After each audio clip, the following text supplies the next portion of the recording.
Hey there, theater makers, and welcome back to another episode of Theater's Not Dead. We are continuing our conversations with some of the cast and creative minds behind the WTF's production of Othello. I'm just going to continue to gush about this production for a number of reasons, including my own participation.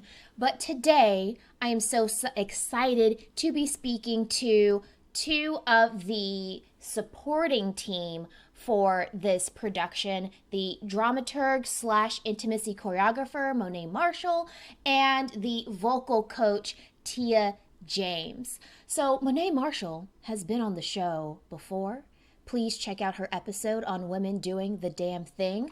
But for all of you who are just now meeting Tia, she is an actor, teacher, director, and vocal coach coming from New York, now here located in North Carolina.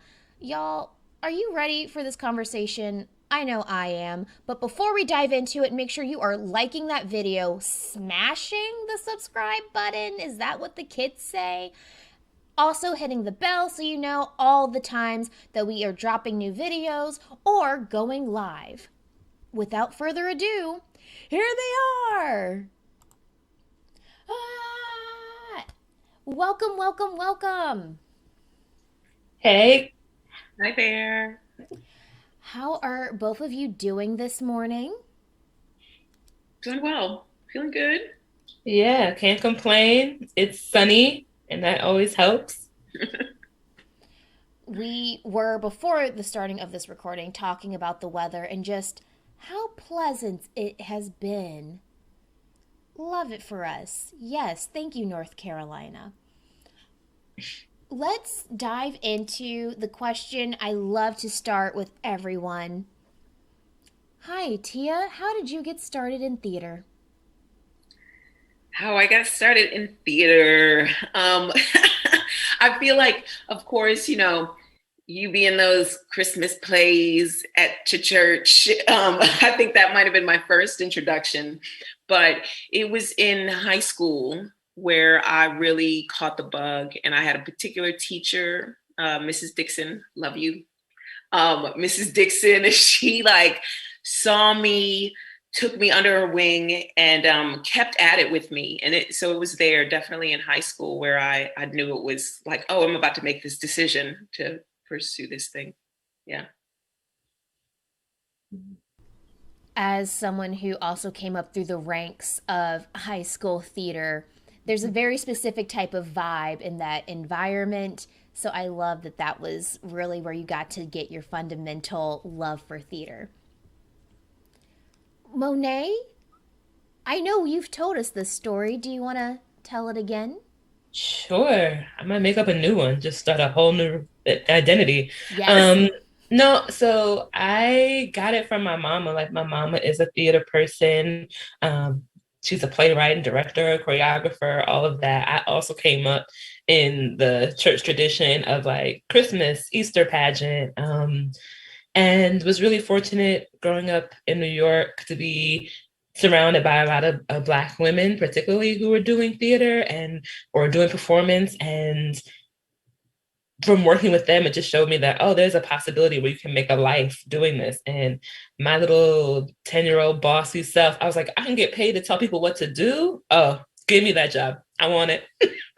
So here we are. And there's a spine through. I was trying to use a theater term and Through line?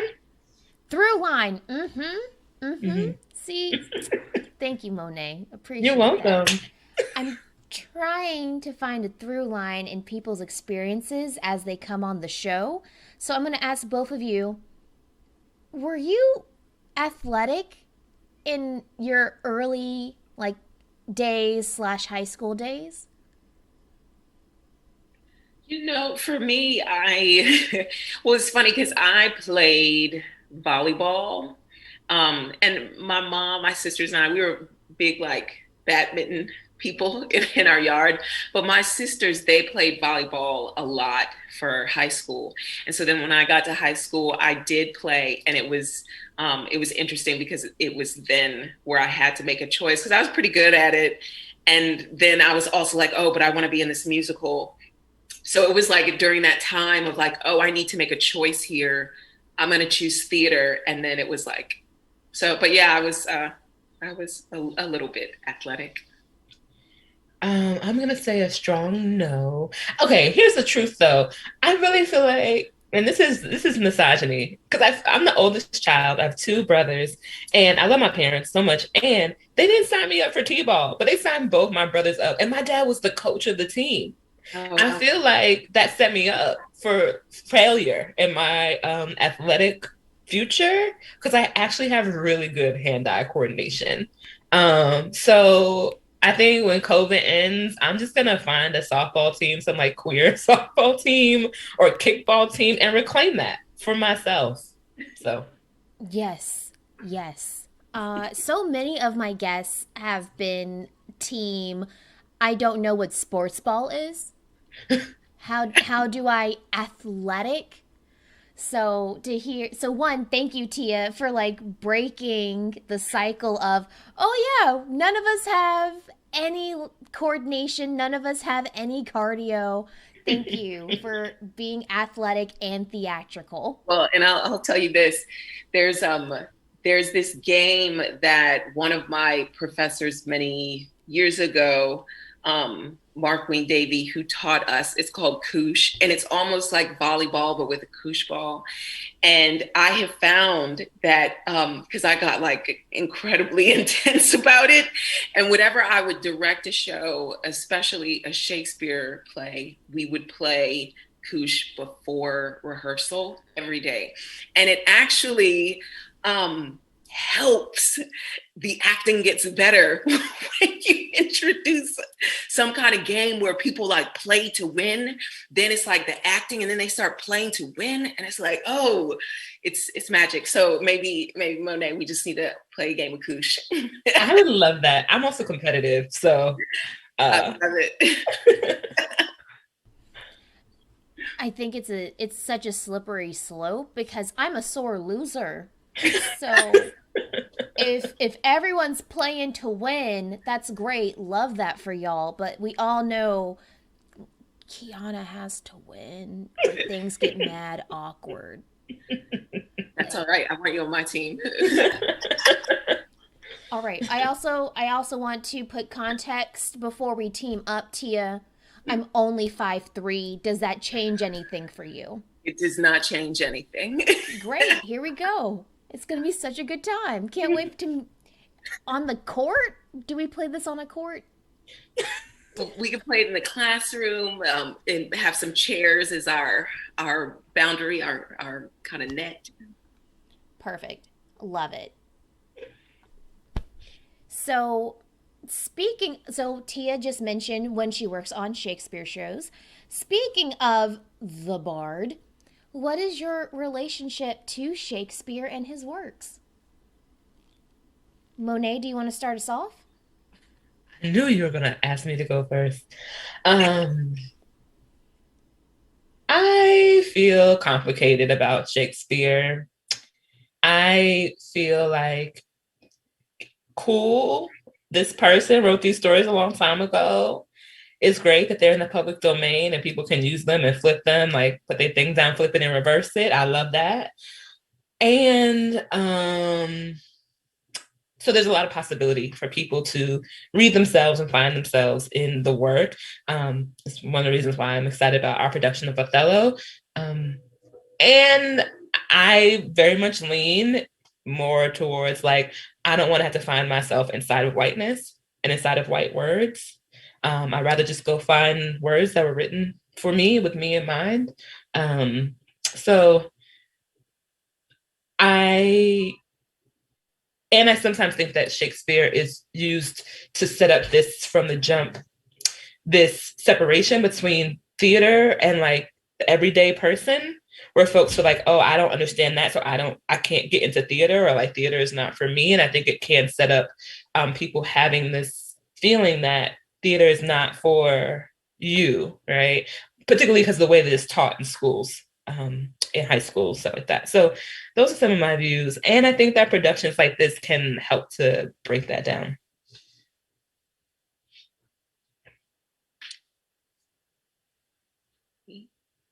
Yes, please. Tia, what is your relationship with Shakespeare and his works? I mean, I think it goes the first moment, I think, the first memory that I have of actually putting Shakespeare words in my mouth, it actually goes back to my theater teacher, Mrs. Dixon. And it's funny because in my high school, we were in, it was called the York County School of the Arts. And it was kind of like a magnet school, but it was interesting because it was located at my school. So I didn't have to go anywhere, just like down the hall. But my teacher, Mrs. Dixon, she kept she would be like, here, Tia, work on this. And one monologue that she gave me was Helena from A Midsummer. The "Oh spite, oh hell, I see you all are bent to set against me for your merriment." And I just remember her working with, and I think part of the reason why I have a certain affinity for Shakespeare is because I feel like I'm so introverted. I never really found myself to be good with language. So, but when I got permission to be a certain character, I would take the stage. So it was something that like Tia needed to oh, I have permission to be someone. I have the line, so everybody has to listen to me. I think I kind of needed that thing. So Shakespeare, the thing that I enjoyed was, I would have big feelings. I'm definitely like a feeling person. I'm like sensitive, probably overly sensitive, but like all this big feeling. And especially in growing up, I didn't have language that I felt could match the big feeling.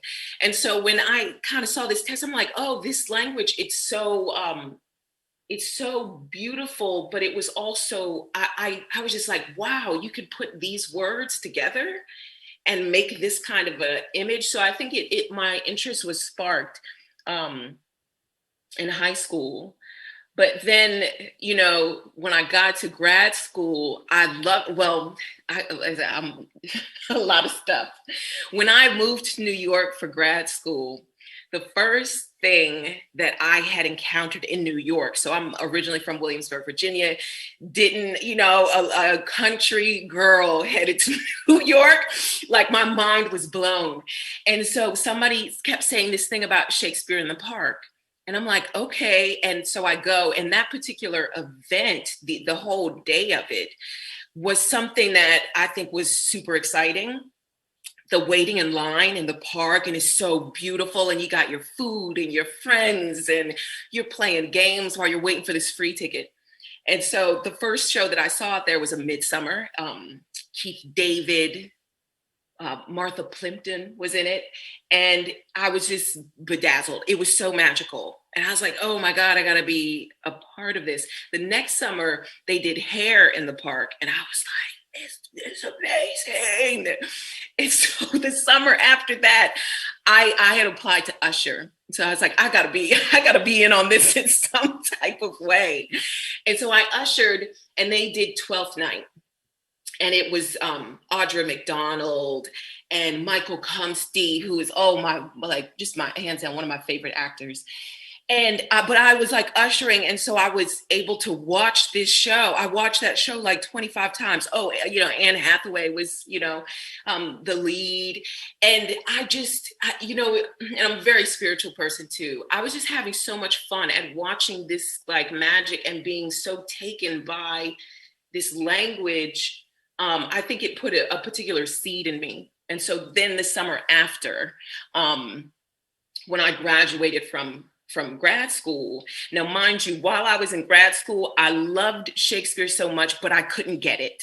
And I would have teachers teach me these wonderful tools, and then I would use the tools, and then my teacher would be like, Tia, why are you doing that? Or let that go. And I was just like, wanting to wanting to master something that, back to that little kid, was like, these words, I think, can help me express this big feeling that I have. And so finally, I met someone, his name is Tim Carroll. He is from the UK, and he had started, and I'm talking a lot, you can stop me at any time.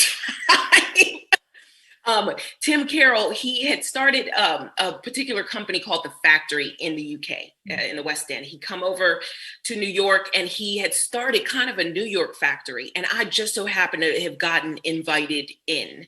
And it's a particular approach to Shakespeare, not necessarily one that everybody would agree with, but about being somewhat dutiful with the verse. And to me, I think it's about like, and the way it connected for me was like, oh, this meter, this iambic, it's a heartbeat, it's music, it's rhythm. I actually know that quite well. And so when he kind of got us to think about it in this way, things started to land for me. And I was like, oh, I know exactly how to do this thing. I've music, like, it's our culture, it's always been there. So that happened. That was awesome. And then I graduated from grad school and was invited to be in Shakespeare in the Park. And that like was just like, it was crazy. So, and they hadn't done rep in a really long time. And so they were doing The Winter's Tale and The Merchant of Venice in rep. So I got to be in both shows, and it was probably the best summer, one of the best summers of my life.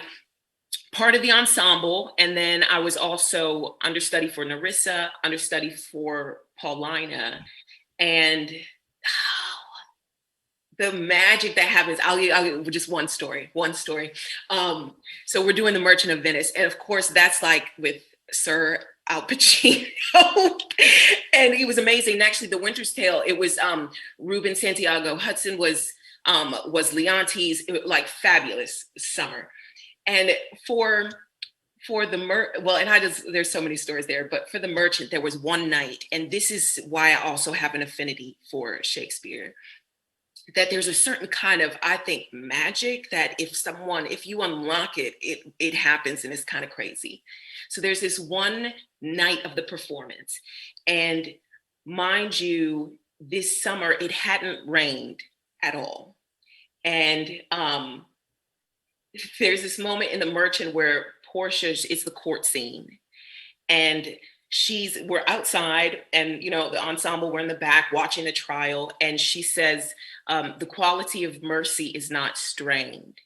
It droppeth as the gentle rain. And she goes like that, and it starts to rain at that moment. And then she pauses, and we're all watching and it's like a light mist. It doesn't like pour, it's like this light mist. Then us, the ensemble, the entire audience, we all go into a round of applause.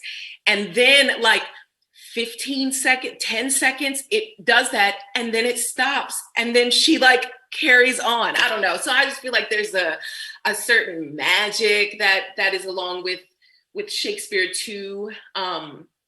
And then finally, I'll just end in saying, in wanting and loving that thing so much, but not necessarily feeling like I ever had the opportunity to really shine in it.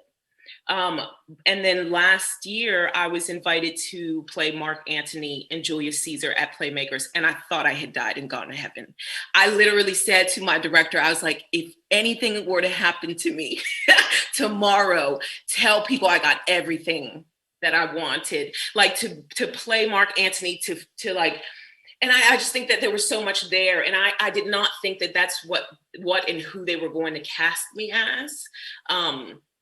So I was so surprised, and I feel like, I feel like we're in a particular time that's really exciting, especially even with our production of Othello, of where we don't have to be excluded from what I think is great language. We don't have to be excluded, or we don't have to play the best friend, or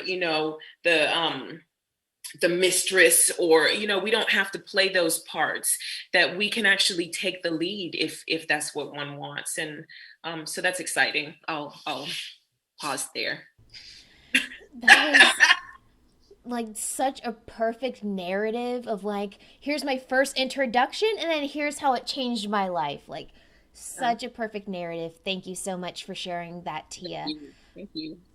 I just want to touch base a little bit about my own personal feelings regarding Shakespeare, because my exposure to him came from parents who kind of set me up to not think Shakespeare was for me. It was this idea behind, well, we have this kid who likes theater. The only theater name that we really know is Shakespeare, but that's for the white people. What do we tell her?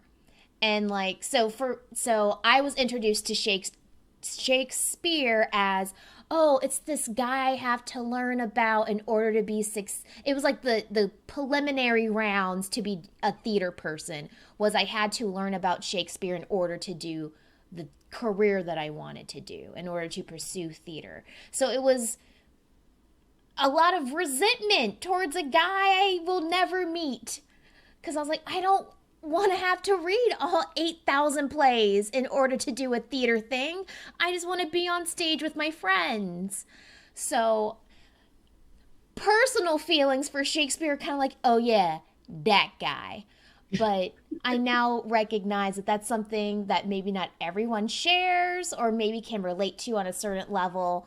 But yeah, just, you know, hey Shakespeare, I recognize now my issues were with my parents and not with you. Okay. Let's move on to our next question, though. Tia brought up Othello, and in my experience with talking to other people, especially Black people, they do view Othello kind of outside of how they view the rest of Shakespeare's works. So I would love to hear specifically your thoughts on the original Othello.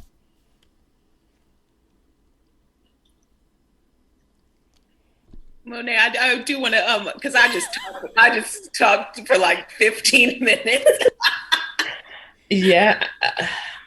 Again, it's complex. So when I was in high school, I was first introduced to Othello in high school by my AP English teacher.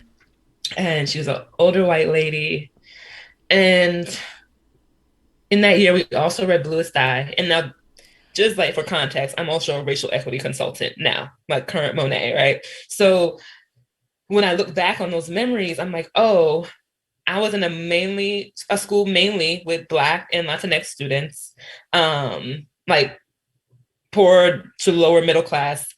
And it really felt like the analysis, the way that the play was like talked about with us wasn't actually for us, but like thinking that because we were like AP students that we were ascribing to or trying to like interact with whiteness in a different way. Like we were set apart, right?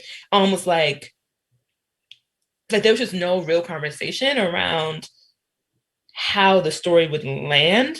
And because when you're a child, at least in my experience, when I'm a child, I was trying so hard to be good, like trying so hard to be a good student and get the right answer. But when the right answer is like actually not centering your care or understanding how you move through the world, then the right answer can actually be harmful and violent, right? So I think at the time, I say all that to say that when I first, for years, I was like, oh, Othello is my favorite. Othello is my favorite Shakespeare play. Othello, Othello, Othello. But I think really what it was is like, it was a play that I'm like, there was a Black person in the lead. And for a long time, that was my criteria, you know? And so going back to our production, so talking about the original, I think there has been historically when people put on Othello, they really think they're doing it for Black audiences, or they think that it's a bridge to Black audiences without actually really sitting with the violence of the piece. Because Black actors particularly traditionally a Black man gets to shine in that part, you know, because the language is so big and the part is so big and like all of that. And I think sometimes seeing ourselves, even when that vision of ourselves is skewed, sometimes we still can take that as a victory because we're moving in scarcity. So I think that's my feels about the original Othello at this point. I think it's still a worthwhile piece to explore.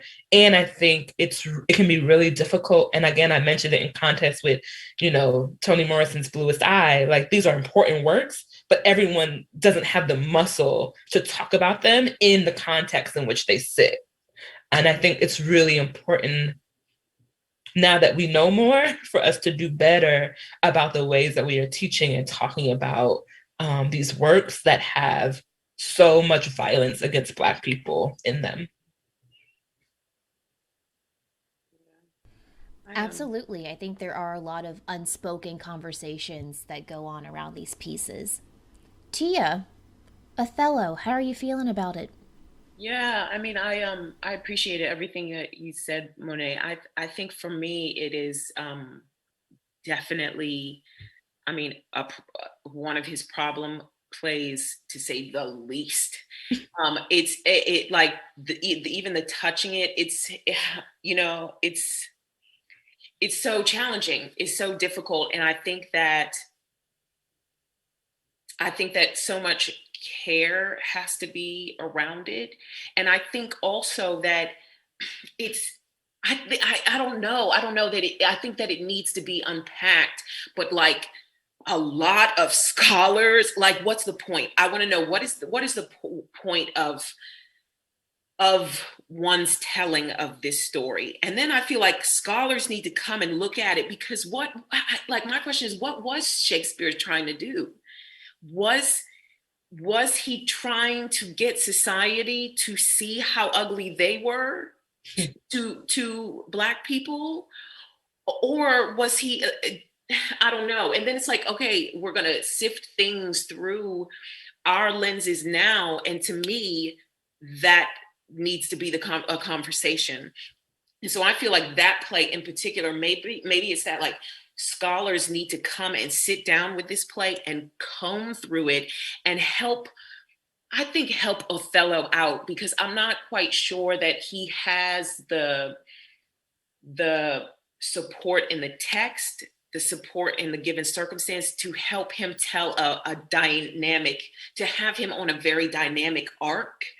And I don't know why Shakespeare's point, like, was he just unable to, or I don't know. So it's not that I feel that it necessarily needs to be thrown away or not done, but I think that maybe what are there other words or other pieces in Shakespeare's other plays that can be added? Because Othello doesn't seem to be a fully developed character to me. Yes, Tia, oh my God, I feel that so much. I think as the dramaturg for this production and having so many conversations with Jamaica and the rest of the team, just feeling so clear, I'm like, oh, this was never a story about Black people. Mm-hmm. Like, I don't think that Shakespeare had the muscle to tell a story about, like, a full-fledged story around Blackness, right? So if it's not a story about Black people, then it has to be a story around whiteness, but like in this not funhouse mirror kind of way. I think I do want to challenge this idea of scholarship, because I think scholars have tried a lot of things to try to tell us what this play is or isn't, or why we should or shouldn't feel a way about it. I'm actually a lot more interested in like some like incarcerated folks and some mamas and like some everyday folks. Like, like, can we actually talk about what's happening in this piece? Because I think if we put Shakespeare back into the context of like everyday people and writing for everyday people, then I'm most interested in what everyday people would have to say. Yeah. And like community scholarship, I guess, is like about this piece. Because I think sometimes, yeah, I think that's where I would be really interested. And then like from there knowing like, what does our community need from this piece? And not like institutions telling us, like us asking each other, like, oh, what do I actually need this piece to do? And if the answer is nothing, then that's also okay. Or if we need to also look at it in the context of like the larger white American theater, why do y'all keep trying to tell us this story? Why is this story entertaining to you? Why do you think that this is a good role for a Black person? Why haven't you been centering care for the actor, for your community when you do this piece? Why do we keep teaching it to Black children? What are we saying? And so I think there's some responsibility and accountability around that. You know, and that reminds me, I had a student once who was looking, you know, working on Shakespeare. And of course, we, you know, teach that at school too. They have, you know, passages or whatnot that they'll go through. And this one actor had the opportunity to choose whatever role he wanted to choose. And the choices that he made were either Othello or Aaron from Titus. And I said, whoa, whoa, whoa, why? Why is that how he immediately went there? And I said, no, you are Hamlet. Like, you can play these other things too. So I think you're right in that. Why do we teach it? Why do we think that, you know, I think it's in the thing of like breaking down this play and being like, what's actually the intention? What is our intention in telling the story? Because maybe it does need to sit on the shelf until we figure out what the intention is, and that intention being something to help us for good change. If not, then it can gather dust. Let me right, and and the thing too is there's so many plays gathering dust. Like, to take this outside of Othello, I mean of Shakespeare for a moment, we have Black women playwrights whose plays have never been produced. Yeah, like we're not doing Alice Childress enough. Yep. And yet we keep doing Othello. You know what I'm saying? So I'm just like, oh. You know, like we could do Marita Bonner. Like we could do these other playwrights that, like, there's so many plays that we let gather dust for lots of reasons. But for some reason we've held up like, no, but Shakespeare is the Holy Grail. Like we can't do that. And when we do it, white institutions, white people, whiteness, it refuses to see itself in the violence of the piece. And yet keeps committing violence by doing the piece. It's a bit maddening, if I'm being honest. Yeah.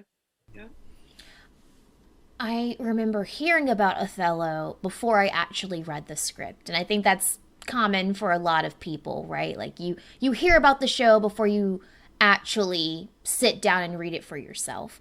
So I was hype to finally like sit down and read, because I was like, oh, everyone always talks about Othello.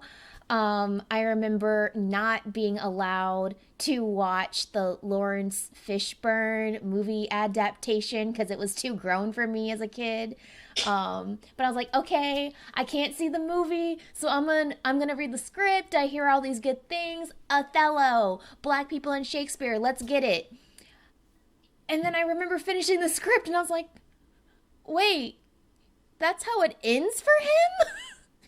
We're not championing Black people in this piece. No. Like, everyone set me up like, oh, Othello's about to rock your world. I was like, no, I just watched a lot of sad things happen to him.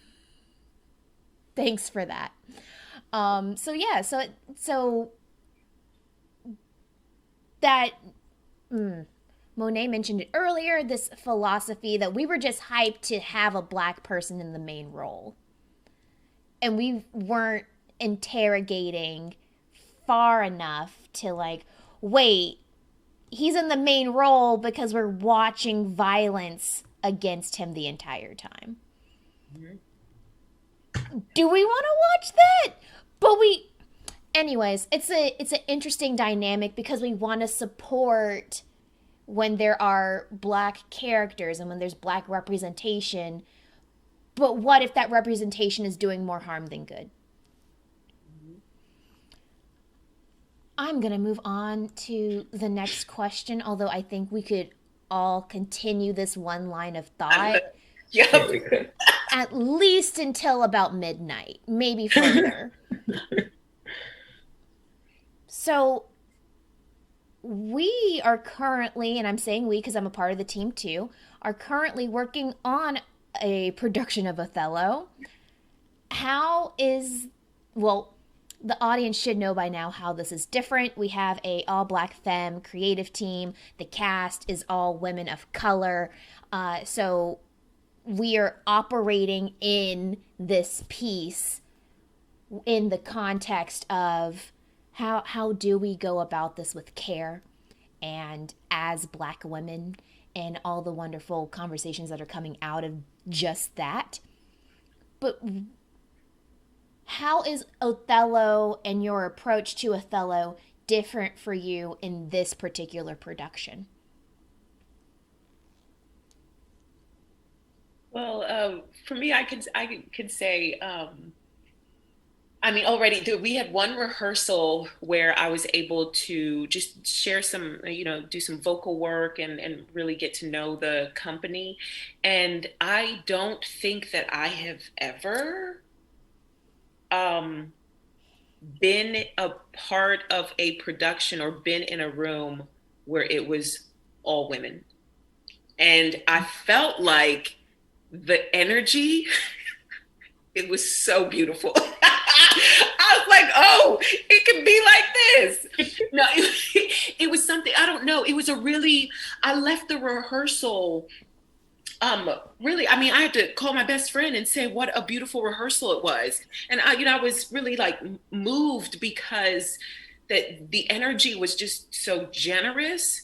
And I think the space that Jamaica has created, that everybody has created, all of the team, was just one that we could be ourselves in. And there was something that I felt like, oh, I can be myself and I'm not putting anything on and I'm seeing, I don't know. So already just that that big nugget, I think was like, oh, we're about to move in a completely different way of working and a different approach to especially this kind of play. So already I thought, wow, this is new. It's new. I echo so many of those feelings. I think too, it's so important. So I think when I joined rehearsal to do my first like dramaturgy session with the folks, like two things. I think one, that 16-year-old who was in that AP English class talking about Othello, like something in there got healed because I feel like it was the first time I was really able to have a conversation around Othello from a place of analysis that actually centered me and centered like me as a Black person, as a Black woman, as a queer Black woman, and like all of those pieces. And then to then be able to say like, oh, right, this story is not actually about me. This story is not speaking to the reality of Blackness. Shakespeare can't write the reality of Blackness because Shakespeare was not Black. So if I take it outside of myself and be like, all right, this is the white imagination having their own field day, but using a Black body as a character in that, then I can then take it off of my skin and take it off of my identity and let whiteness have its own story. Because that's exactly what Shakespeare is. Like, Othello is not, like Tia was saying earlier in that arc, Othello does not make authentic choices. Like, there's just choices that Othello makes that just do not make sense. It, like, from my reality of a Black person, like being Black. But I can see how it makes sense if it's filtered through the white imagination.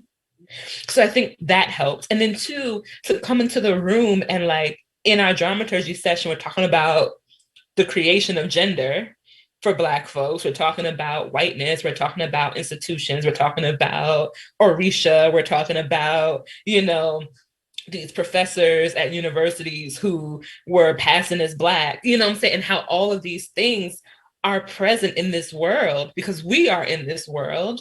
It cracks open the play in ways that like I don't think have ever really been cracked open before. I think generally we still expect like Black folks, even if there's an all Black version or it's an all whatever version, there's still the expectation to then assimilate into whiteness versus Othello in the story shaping to us. So I think between Mfaniso's adaptation and Jamaica's direction and like the whole team, I really feel like it feels like a wrangling. It feels like a calling into account. Um, and the cast is just so fun. Like the crew is fun. Mm-hmm. I left rehearsal just being like, man, I wish, can we work on another play? Like, because I just want to see y'all in other parts that are not these parts. I just want to make work with y'all because they're brilliant. They're really brilliant people. So I have a lot of gratitude. And I have to say, I was in one of your first Dramaturg sessions with us, and Monet, I just felt like so inspired and also educated. Like, you taught me so much within that short amount of time.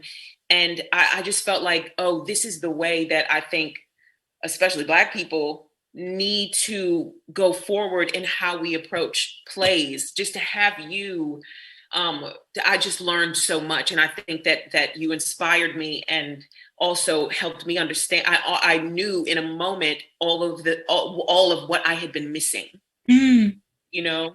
So I thank you for that. Yes, please, let's do more. Yes, please.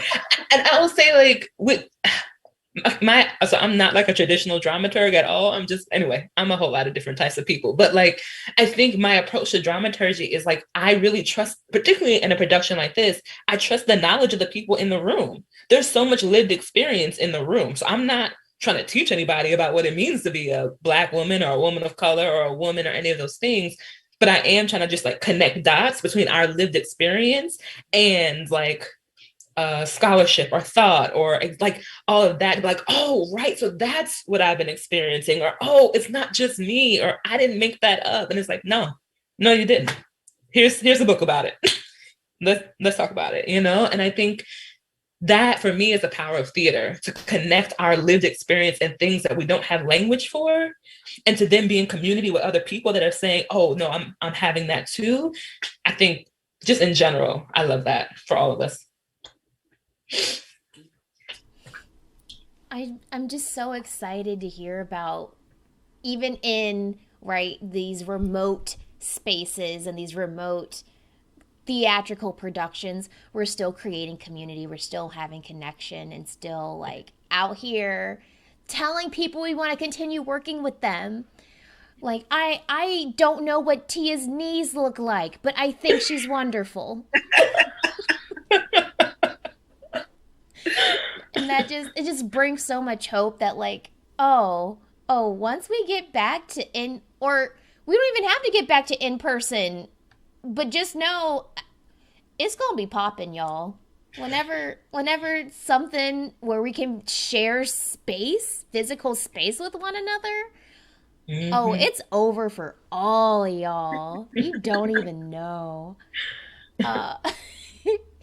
So I did really want to kind of touch on this because we're roughly in the halfway mark in the rehearsal process.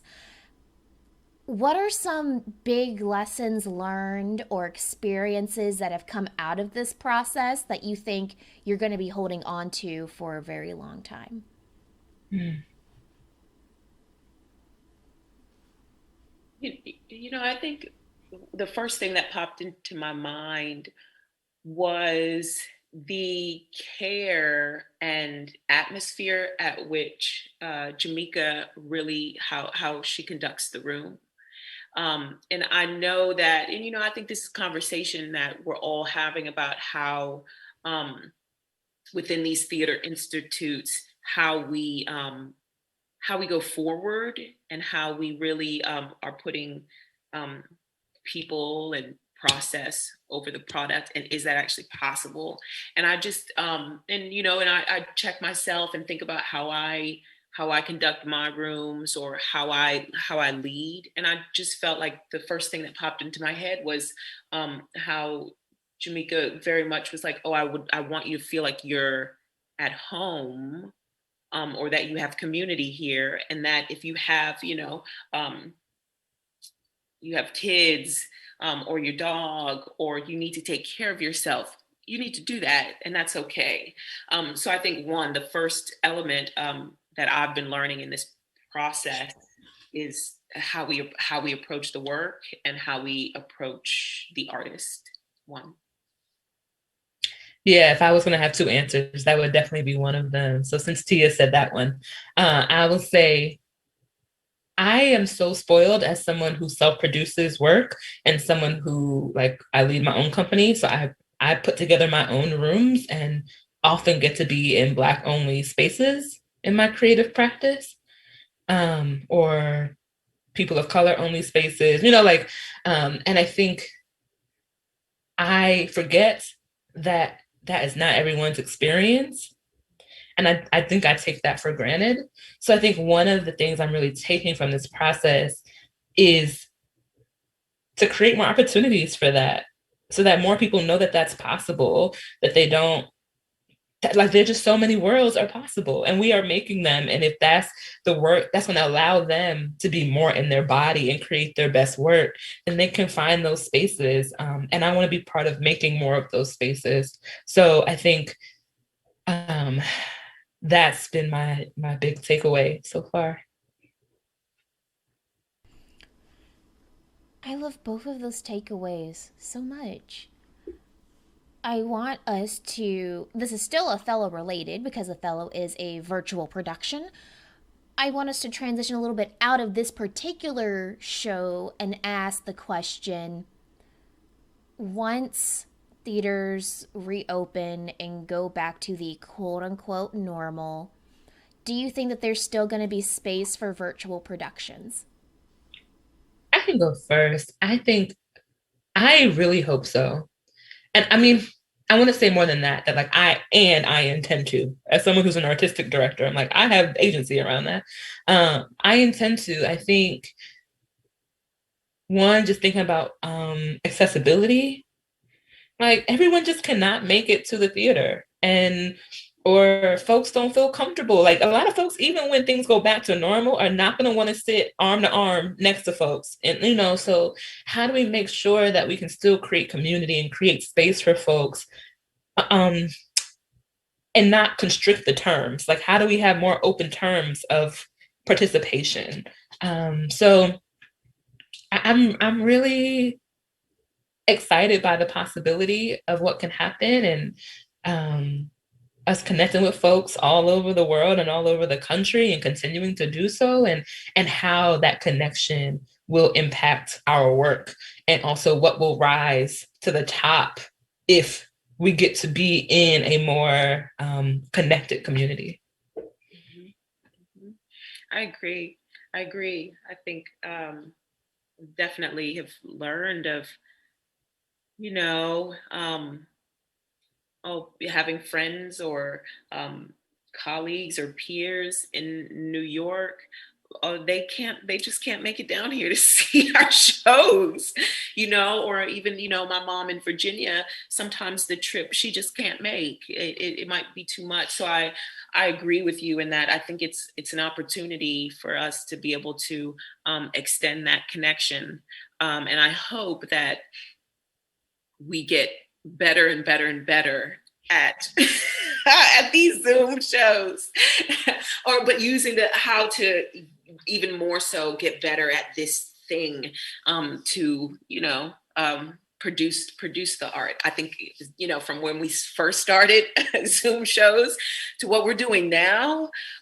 So it's like, I think, the skies are the limit, and it's such a great way to be able to archive the work that in the theater after, and I think that was almost maybe the thing that was too precious about it. It was like, I got to make this show because when it's over, it's just done. And it's like, no, actually, we don't have to work that way anymore. What about you, Keyanna? Are you? I think I sit on team virtual theater maybe a little too hard sometimes. I'm really swinging the bat extra hard for virtual theater to live its best life.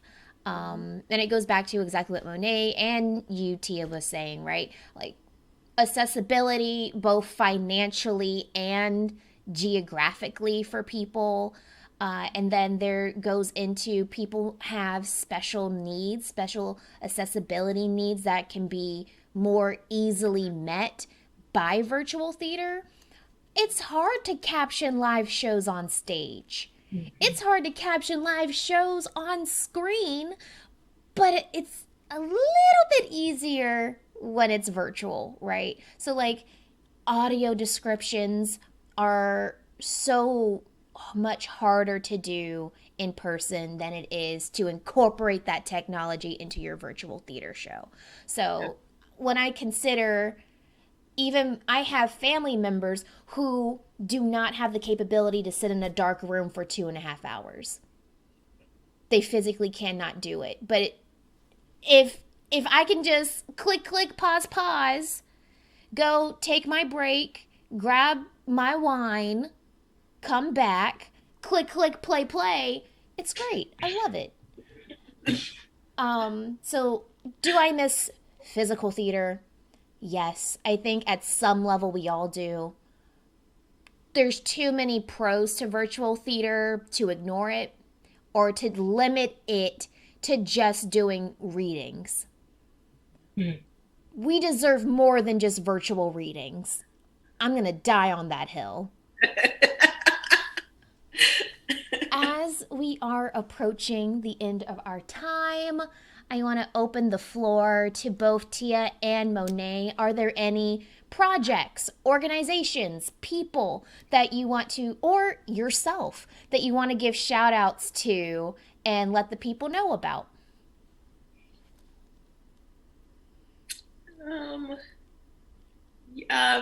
Only in that at this very moment, I'm working on a play called Tasha by Yusuf Miller, and that's going to be produced at Montclair State University.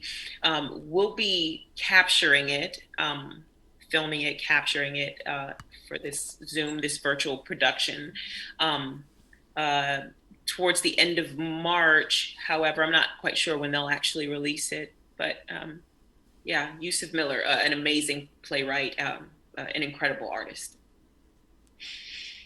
Ooh, Monet, what do you have going on? I don't know, Monet. So I am the artistic director of Mojoa Performing Arts Company. We are working on a podcast series called Red Clay Plays, and it champions Southern Black playwrights. Keyanna is one of our directors. And it's just we're having so much fun. It's 9 playwrights, and then we are also interviewing each of the playwrights. I've just been having such edifying conversations with so many Southern Black playwrights that we need to produce more, like Dr. Lisa B. Thompson. So working on that, we have a Southern Black Playwrights Lab that we'll be releasing applications for soon. It'll be just a small lab for folks to get together and learn. And what else? Just writing, producing plays, and also working on a feature-length film that I wrote with my partner, S. Milo Silver. So that's some of what I've got going on. I love asking this question specifically to Monet because the answer changes on the day. It's always something new with Monet Marshall. We love to see it. Okay, y'all, thank you so much, so much for offering your talent and your insights and your brilliantness to the show. Also to the production of Othello, but mostly to my show. Wow. This is the moment, and I think my audience recognizes the face now, but this is the moment where I just literally gush for about 30 seconds because I can't believe how wonderful you are. Keyanna, get it together. All right. Thank you. Our audience, hi, thank you as well for joining us. You can see a production of Othello incorporating these 2 lovely individuals' work. Tickets are on sale right now. Like when I say like right now, you can click the link in the description, scroll, scroll, scroll, click, click, and you can buy your ticket right now in this moment. If you're like, what? That Tia person? That Monet person?